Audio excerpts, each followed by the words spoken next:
Welcome to another APositive Insight podcast. Harry and myself had the pleasure of interviewing Ross Clennett today. Harry, what did you think of today's podcast? Yeah, I thought it was great today, Brendan. I really enjoyed Ross talking about the personality traits that are common among team members of high-performing teams and also leaders of high-performing teams. What about you? Yeah, excellent. I agree with that. I also did like the part about business coaching, which probably does get underutilized by a lot of businesses out there that they can use for their growth and strategy. So everyone out there, I hope you enjoyed the podcast as much as we did. Please like, share it through LinkedIn. We do want to increase our reach. Thank you.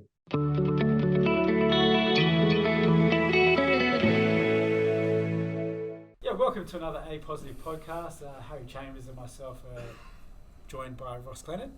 Hello, Ross. How are you today? Good day, Brendan. Very well. Excellent. Very well. Good to see you, Harry. Yeah, likewise, Ross. Thanks for joining us. Yeah, great. So I guess to give a bit of background, can you just give us a bit of an overview of where you've come from, through recruitment, where you are now, and the choices you made to set up your coaching company? Sure. Well, I'm originally from Hobart, and I went to university there, finished my degree, did an economics degree. No one offered me a graduate job. So I went on all the graduate interviews on campus. I didn't get a single offer. So I failed my first recruitment test. And one of my mates was heading overseas. He was doing medicine at the University of Tasmania. And as part of his final year, he was going to Germany to do an internship because he was born in Germany and spoke German. And so he wanted to gain some medical German. So he said, I'm going. Do you want to come? I'm like, sure. And we flew to Hong Kong, and then we did the Trans-China rail up to Mongolia, and then we got on the Trans-Siberian and went through what was Soviet-era Russia and went to what was then Leningrad, St. Petersburg, Moscow, and then finished up in London. So that was 4 weeks, and I thought I was going to stay for a few months, but when I worked out and saw that I was spending pounds like dollars, I thought I'd better get a job. So I went to this party like you do in Earl's Court as an Aussie in the beginning of 1989 and met a guy there who actually I'd played cricket with in Hobart. And he said, this recruitment agency got me a job. You should go and see this recruitment agency. So I went in and saw the recruiter. Anyway, she started talking to me about recruitment. And here am I at the age of 22, never worked in an office, didn't really kind of understand it. And they offered me a job. And I thought, okay, the money sounded good. It was £6,500 plus commissions. So this is, you got to remember, 32 years ago. So I took that job, and that was with Accountancy Personnel, who later became known as Hayes, or changed their name to Hayes. So that's how I started. I started with Hayes in London. I had nearly 2 years, went back to Australia, was offered a job by, well, actually, this will show you how different times were. So I had had all that experience in London, and when I got back to Australia, things were so tight in the recruitment agency market that they didn't have a job for me. So they didn't offer me a job. And I went and saw this guy I'd been introduced to, this guy called Greg Savage. And so Greg offered me a job, and it was a temporary accounting recruiter. So I'd worked as a permanent accounting recruiter in London. So I started as a temporary accounting recruiter in the middle of January 1991. And that's how I started. I was sort of 5 years as a recruiter. When my boss left, I was promoted into her role. And then I took over the business support temp team. Then I was asked to go to Adelaide to set up the business in Adelaide, which I did, despite having never, ever been to Adelaide before. Came back to Sydney, and then I was the assistant GM of the national recruitment business. By that stage, Recruitment Solutions had listed on the stock exchange. The founding CEO resigned. The new CEO was not someone I saw eye to eye with, shall we say. Yeah. And we had a couple of robust conversations, and ultimately that led to me resigning. Not really what I wanted to do, but I just felt I was in an untenable position. So I resigned. My wife at the time and I decided to move to Melbourne. We had our son, who at that stage was, I think, 22 months old. Our daughter had just been born. She was like 7 or 8 weeks. So we packed up the car, drove to Melbourne. I worked for a couple of different recruiters in Melbourne, and then I my marriage broke up, and I decided I needed something with a lot more flexibility. And that's when I decided to start a recruitment training business. So it was all face-to-face, like workshops to start with. And then the GFC hit and everyone stopped spending money on training. And that's when I decided to go on to online. So I started my rookie recruiter training program as a webinar-based program. So that was in about 2010. And then I've added on advanced recruiter program and leadership coaching for high performance, which is a team leader program. And then I've evolved into coaching owners. So I coach owners mainly of what I would call micro-sized recruitment businesses. So it's either the owner as a startup, so just them, and sometimes 2 or 3 or maybe 4 employees. And then I also do conference speaking, speak at industry conferences or do internal conferences, and then my blogging. I mean, I don't get paid for that. And as you know, I've just recently started a podcast with Adele last. So there you go. That's the last 33 years in about 4 minutes. Yeah, that's fantastic. Like so many of us, we always say we fall into recruitment, but I think you've got to have special traits, to actually be, to get picked by a recruitment company to be identified, but then also to succeed. So the fact that you're able to do 2 markets, different states, and then obviously build your own business is testament to you. It's excellent. So what we'd like to focus on is maybe start focusing around sort of, building high performance teams and so forth. So the question I've got is, what sort of characteristics do you see in high performance teams and the sort of effective leadership that support those? Well, there's really 3 core elements that are a function of leadership. So firstly, you've got to set expectations. You've got to have clear expectations. In other words, results, activities, behaviour. Those have to be clear for everyone. Everyone has to know their role. And as you would have heard from Ben Darwin at the recent RCSA conference, when you get that right, you have cohesion. And I have been fortunate to have been part of a high-performing team, and we absolutely had that cohesion. So that's the first element. The second is accountability. And it's not just accountability to the person who leads the team, but accountability to yourself and to your colleagues. To be someone that, for example, if there's a team meeting at 8 a.m, that you're concerned to be there at 7:59, not to be like, it doesn't really matter if I arrive at 8:03, what the hell. It's like being accountable for, if we have a culture of we start team meetings at 8 o'clock, then I'm going to be there at 8 o'clock. So everyone has that degree of accountability. People tend to think of accountability as something that a leader does to you. And of course, there is an element of that. But it really starts with personal accountability, feeling that you want to uphold the standards of the team because you're proud to be part of that team. And then the third element really is the motivation to be better. No matter where you are, striving to be better, always looking for those small things that you can do as an individual and as a team to be better. So those are the 3 things that I see as the components of a high-performing team. Yeah. So just focusing on being better, would you say there's a difference between people optimizing their work and then more achieving it the same sort of, being better basically, or is it kind of go hand in hand? Well, you've got to strive for not beating yourself up when you don't succeed, so let's use a typical recruitment example.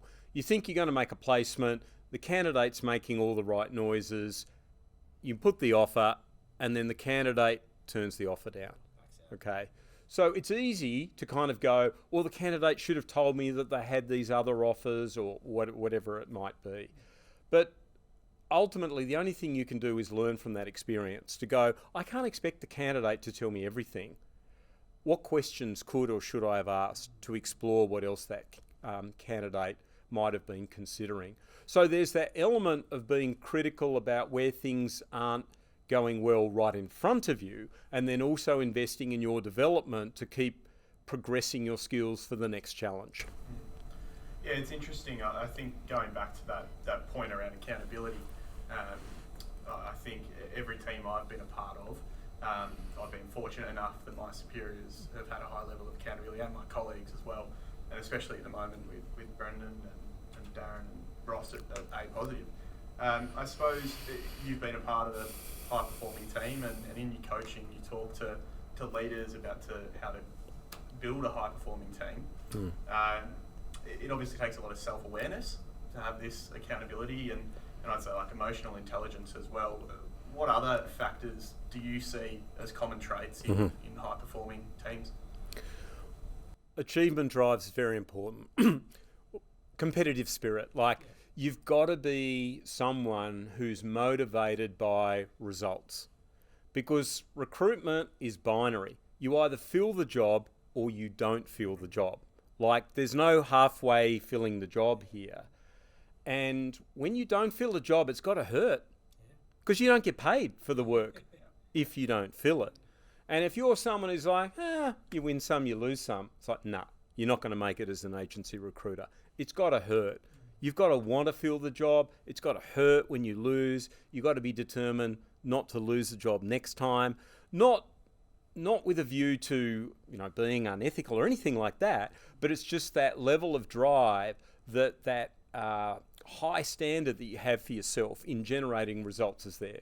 Now, you can't train that into someone, basically. Someone's either competitive or they're not. You can't develop competitiveness, maybe at the margins, but either people have that competitive drive or they don't. So to me, that's the first thing. Related to that is being coachable. You've got to take feedback. You've got to be someone who's willing to invest in your own development, to listen to hard messages from, maybe your boss, candidates and clients, colleagues, about getting better.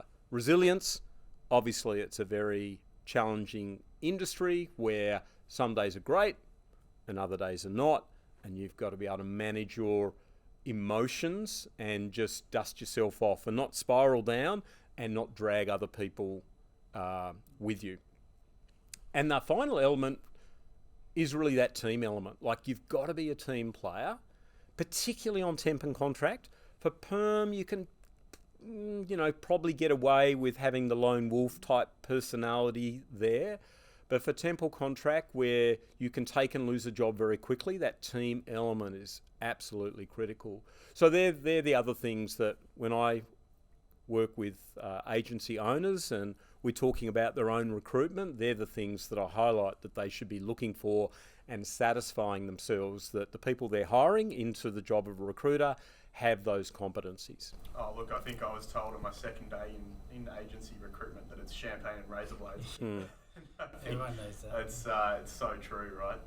I suppose your career's been in recruitment. Do you look at any other industries to pull in their best practices and apply it to recruitment at all, or do you think recruitment's its own beast? Well, I'm always interested in high performance anywhere.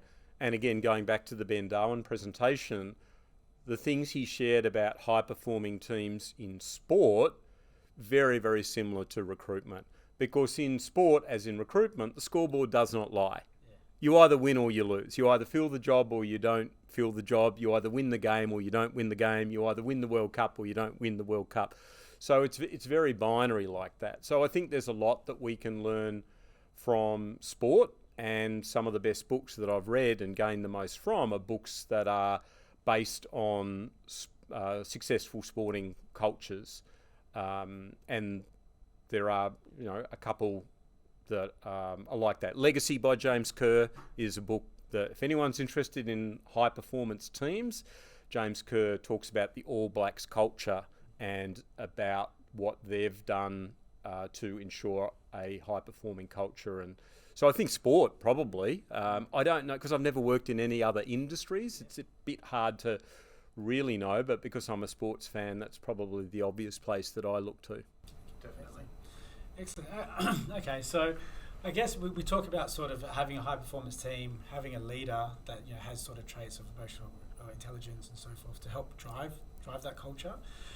What about sort of having external mentors, or where businesses try to have a mentoring program for across different teams and so forth, but still within the same company? What are your thoughts around that? They absolutely can work. Certainly what I know from my experience is whether it's mentoring or coaching, there needs to be a framework or a structure to it. It can't just be, I'll catch up with this person every so often and have a chat. Probably better than nothing, but in my experience, whether it's coaching or mentoring, having an agreed framework, having an agreed time frame, having agreed roles, having agreed goals are all important parts of a successful program when you're dealing with some sort of external coach or mentor. Excellent. Okay, and then I guess, we see a lot of leaders basically go out and set up their own agency. They come to sort of hire their own consultants and so forth. Sometimes they don't get it right the first time and they give up and they just basically say, I can build a lot more by myself. So look, is there sort of certain programs that you would recommend to these people to implement at all? It kind of sounds odd to say, but the first thing any recruitment agency owner should do if she or he wants to grow a recruitment business is create a framework or a process for their own recruitment.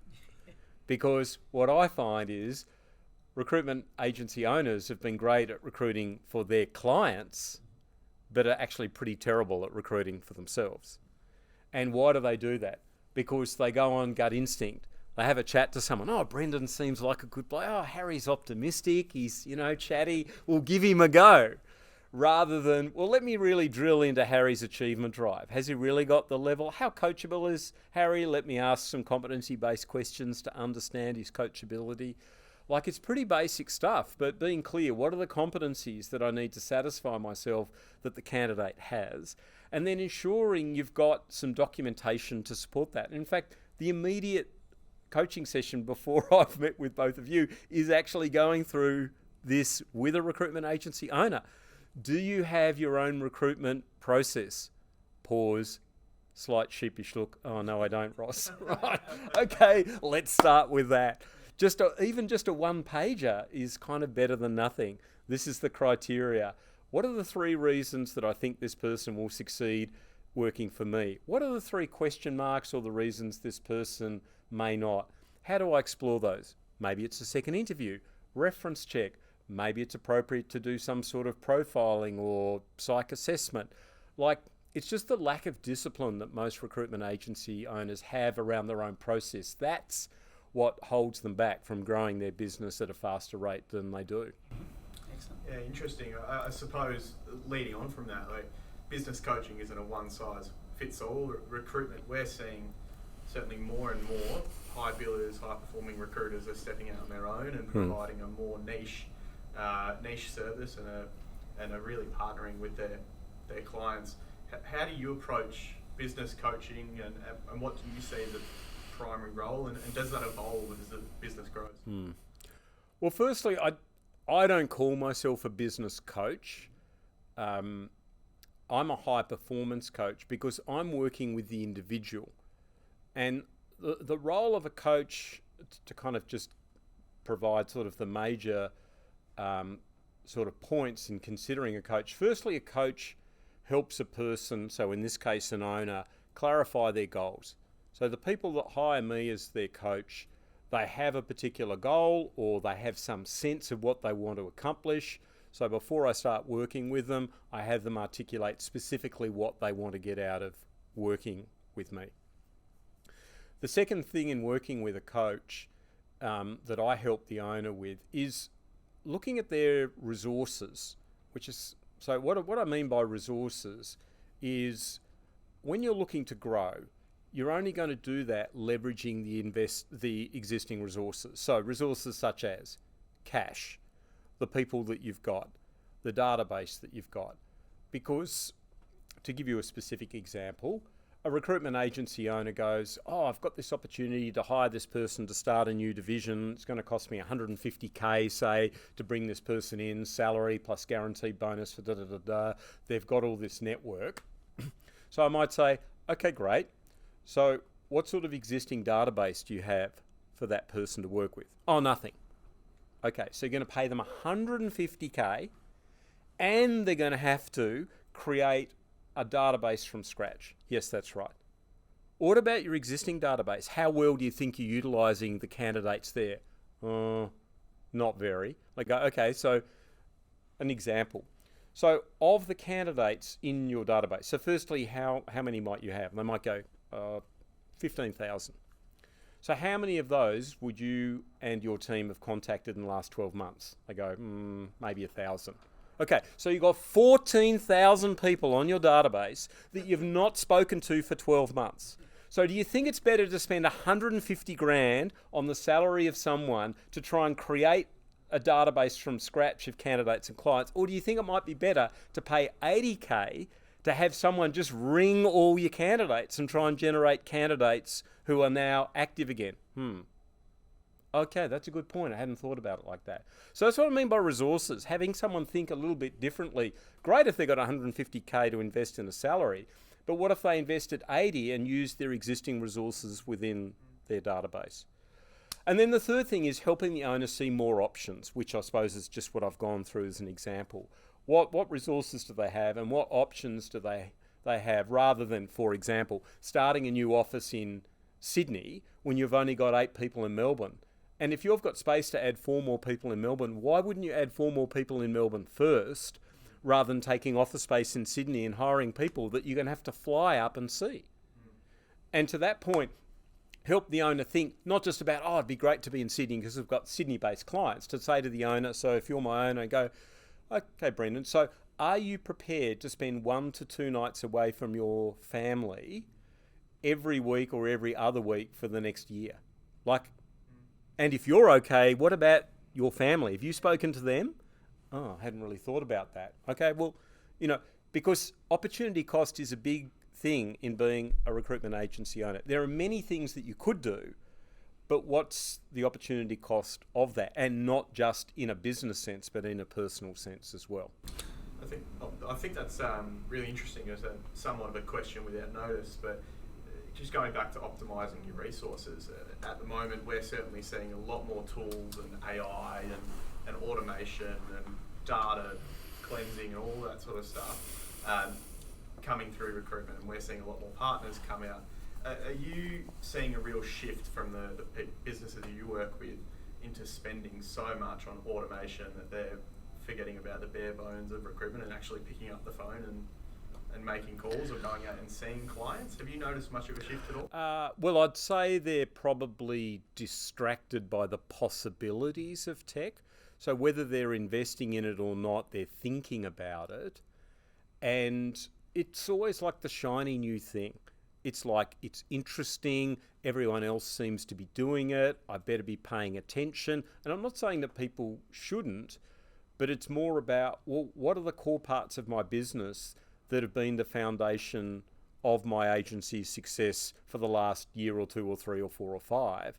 Like, you've got to make sure you're still keeping your eye on the ball there, rather than being distracted by spending a lot of time on tech or AI. So my view is pretty simple. It's just got to be proportionate. Yes, they should be interested, but if it's consuming 4 days a week for 5, 6, 7, 8 weeks in a row or months in a row, then I'd be saying that's probably not a good use of their time. They need to be much more disciplined about allocating some time, but not over-investing. Yeah, it's a really interesting perspective. I'm seeing the same thing as a lot of, or certainly in the last 6, 12 months, a lot of agency owners with smaller teams, that sort of mid-tier, they're saying, look, yeah, we're investing in all this great tech, but then we're actually not picking up the phone and going out on it, or going out on a BD call. So it's really interesting to hear your perspective. And I think that's where the coaching comes in, because ultimately, as a business owner or senior personnel, you get trapped in the day-to-day, so much over and over. When something shiny comes along, you sort of hone in on it like a fish with a lure. So with a coach with an outside perspective, can literally take that away and get them back to basics and keep them on that high performance track. Well, it's helping the owner think, whatever tech or frankly whatever it is, how do you think this could help your business strengthen an existing advantage? Because as was said at the conference, tech should help you from a foundational point of view, but the real strength and leverage will always be the human relationships of recruiters. So the tech should be helping recruiters by giving them more time to spend in conversations, meetings with candidates and clients. And if it's not doing that, then I'd question really what value it's adding. And you're so right, Brendan. A lot of it is like keeping up with the Joneses. It's the shiny new thing. We said, oh, everyone's using it now. I better see what this is about. That doesn't mean it's necessarily bad, but as you say, Ross, pause, think. Is this what we actually need? Is this going to optimise our operations? How will it make our job easier? How will it make the customer experience better? How will it make us more profitable? Not just in the near term, but in the longer term. I mean, they're all questions that the owner needs to be asking themselves rather than just rushing to make a decision because they feel like it's the arms race, and unless they invest, that they're going to get left behind. Excellent. You've given us so many good points today, but one question I'd like to ask is, can you provide an example of a business that you've gone into as a coach where they haven't had a coaching structure before, and you've seen significant improvements in areas like productivity, profitability, even employee satisfaction or anything like that? Well, there are 3 examples that I can name because each of these owners has written a LinkedIn recommendation, and they've said these things, so they've already said them publicly. So I know they'd be fine for me to share them. So Renzo Habashi. Renzo is a Sydney-based recruitment agency owner, and his business is called Veracity Talent Solutions. And I started working with Renzo, it was probably about 5 years ago, and he hired me as his coach at the very beginning of his journey as a recruitment agency owner. And the thing that I helped him make a decision on was his market niche, because he had come from print recruitment and he was considering doing kind of quite generalist recruitment. And when I had a conversation with him and talked more about the things that he was interested in, he was a property developer on the side. And so we spoke a little bit more about his interest there. And what came out of it is that he actually had an interest in construction and property. And to cut a long story short, what I helped him decide was that he was going to specialise in luxury residential construction recruitment. So not just construction, but luxury residential, well, in Sydney, in fact. So that niche that he decided on, and I've spoken to him subsequent to our coaching finished, he still says that was the single most valuable thing that came out of our program, because he now can take and fill jobs so quickly because he just knows exactly the sorts of candidates that the builders who are in that space in Sydney are looking for, what they're prepared to pay. He gets great candidate referrals. So that's, I think, one very clear thing that Renzo got. Mark Modelis owns a business called Consentus in Brisbane, and they do project managers and mining engineers and related contractors in the mining space. And Mark first worked with me in a public program of mine called Leadership Coaching for High Performance. And at the end of that, he hired me to work with him one-on-one. And at that stage, it was himself plus, I think he had a part-time admin person.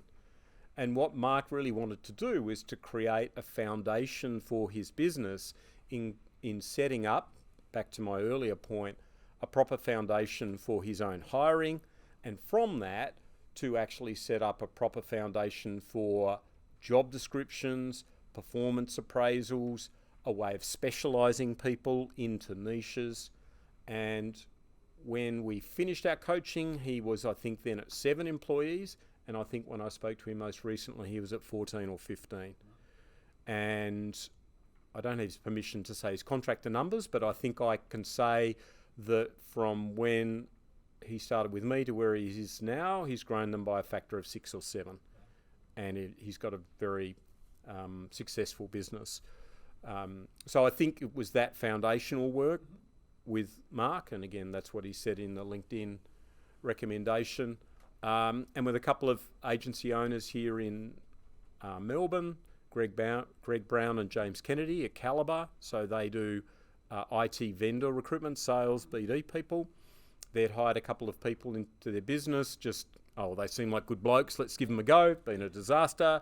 So I work with them in the same way that I work with Mark to help them set up their own internal recruitment process, to create documents and a discipline around their own hiring. So they're now at about, I think, 6 staff. So they're just some examples where I don't call it business coaching. It's helping the owner think about the foundations of what's going to drive growth. And the most important thing in any recruitment agency is the hiring of their own recruiters. If you do not get that right, if you do not have a successful way to bring people through your own recruitment process, you're never going to grow as quickly or as profitably as you otherwise would. Yeah, it's so interesting. It goes back to what we were saying earlier at the leadership level and individual level. It's self-awareness. But it's just self-awareness of your own company's needs and where you're at and what you need. I suppose that there's plenty of business coaches out there, and some are broad-ranging, similar to recruitment agencies. Some are broad, some are very niche, some are within the industry. A lot of the feedback that we get at APositive, working just with recruitment and labour hire, is that we truly understand the industry, and that is our point of difference, that we've all had experience in recruitment. Brendan and I have both been temp recruiters, and we get it. What's your comment on getting a business coach from within the industry versus outside of the industry? Well, the advantage in any industry of working with a coach from the industry is you don't have to explain things. Like, no one has to explain to me temp recruitment or contract recruitment or permanent recruitment or terms of business. Like, I know all of that from all of my experience. And although I'm confident I could go and work in other sectors and provide some value, would it be as much value as my work in the recruitment industry? Well, I don't think so, because I don't understand those industries. Like, I've never worked in those sectors. So occasionally people contact me about work outside of recruitment, and I mean, nowadays I just generally say no, because I just feel that I'm so niched in my sector that I don't want to go into a field where I just don't know enough about that. So although I would certainly say to people who are thinking about coaches, certainly meet with and talk with coaches who may be across a range of industries, because they've always got something that they can offer, but then consider the people who've got the industry experience and what advantage or maybe disadvantage, because people who've been in the industry can, and I've got my own, I'm sure, limitations about the way I see things. And people from outside the industry would go, well, you know, why are you doing that? Whereas to me, it might be obvious, but it might actually be a good question to ask the client why they're doing that. So I don't subscribe to the view that they have to have industry experience. I think any owner should consider people both within and outside. But most important, get a recommendation, you know, from someone who's also worked with a coach. What did you like about working with that coach? What did you get from working with that coach? What advice would you give me about working with a coach or selecting a coach? That's fantastic, Ross. So, look, we know that business relationships is always two-way, just like recruitment. You know, there's not just one side to the story. So, people probably contact you to be their coach. What is it that you look for in someone that approaches you for you to be their coach in terms of qualities for you to accept to become their coach? Yeah. So the first thing I do so either they'll contact me by email or they'll call me. So if they call me and I pick up, I might, depending on how much time we've got, ask them a few questions, but I'll always want to set up a more formal meeting, which is what I will do when people who contact me by email. A critical part of that meeting is that they complete a questionnaire. So I have a very simple questionnaire. It's about 5 questions, simple things such as what are you hoping to accomplish through coaching? What would be the specific results that would tell you that you've accomplished that? Have you worked with a coach or mentor before? And if you have, what have you got from it? I want to see whether they're prepared to fill out the questionnaire, how much thought that they put into those answers. And from those answers, I can tell whether the meeting is likely to turn into a new coaching client for me. Because it's all well and good to say you want these things, but are they prepared to put in the time? How coachable are they? Because it's time, it's money, and they've also got to be prepared to change their behaviour. And I've sacked people because they say one thing and they do another. And they're wasting my time and they're wasting their time and their money. And I don't want to do that. I have no interest in working with someone just to get a coaching fee. I only want to work with them if I can see that they're committed to actually putting into practice the things that we work on. And so although it's uncommon, I have terminated coaching relationships because it just wasn't working. Yeah, good note. I suppose it's been great chatting with you, Ross. One thing we always like to ask at the end of these podcasts is, often people listening to these are either high billers, high performing recruiters looking at going out on their own, or established agencies looking at growing.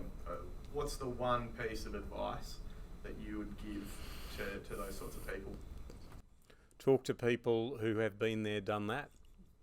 No, really, if you're thinking of setting up on your own, talk to other people who have recently gone out on their own. Ask them, what do you know now that would have helped you succeed faster or have made some different choices? People generally are very happy to share if you ask them. So that's probably one of the things that are very important.